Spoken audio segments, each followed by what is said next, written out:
ကျွန်တော်အမေကိုကျွန်တော်တတိယအခုချိန်ဒီအမေကိုဆက်သွယ်လို့မရတချို့တိုက်အောင်မှနေနေတဲ့လူတွေကအပြင်းငလင်လှုပ်လို့ရှိရင်ပြေးလွတ်တယ်လို့ထင်တာအခုငုတ်လှုပ်သွားတဲ့ငလင်ကပြေးချိန်မရလိုက်လို့လေတိုက်အောင်မှမနေကြပါနဲ့လို့ပြောချင်တာကျွန်တော် The recent earthquake in Mandalay has left many people deeply shaken, both physically and emotionally. ဖုန်းလိုင်းပိတ်သွားတော့ကျွန်တော်ဖုန်းအားတောင်မသိဘူးကျွန်တော်ပြစ်ထားလိုက်ကျွန်တော်အဲ့ဖုန်းအားလည်းမသိတော့အခုအဲ့ဒါယူပြန်တွေးရင်ကျွန်တော်ကြောက်တာနောက်တစ်ခေါက်ပြန်ဖြစ်မှာဘူးကြောက်တယ် The fear of another disaster is haunting, and the trauma many have experienced is hard to shake off. It's not just about the fear of the ground shaking beneath them. It's the worry of what might happen next,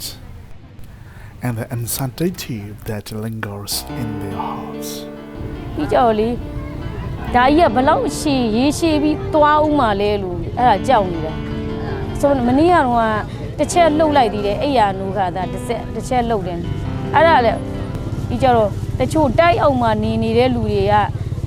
အပြင်းငလင်လှုပ်လို့ရှိရင်ပြေးလွတ်တယ်လို့ထင်တာအခုငုတ်လှုပ်သွားတဲ့ငလင်ကပြေးချိန်မရလိုက်လို့လေအခုထက်ပြီးတော့လှုပ်ရင်ပြေးချိန်မရလိုက်ရင်ဒီလူနာတွေရောအကုန်သွားမှာအဲ့တော့ကျွန်တော်ကတော့လေဒီလိုကွင်းပြင်ကျတဲ့နေရာမှာရှာပြီးတော့အဲ့လိုစေးကူးစေခြင်းနဲ့အဲ့လိုစေးရုံကြီးတို့ဒီတိုက်အဆောက်အဦတွေအောက်မှာအိတ်နေကြတိုက်အောင်မှမနေကြပါနဲ့လို့ပြောချင်တာကျွန်တော်အမေကိုကျွန်တော်တတိယ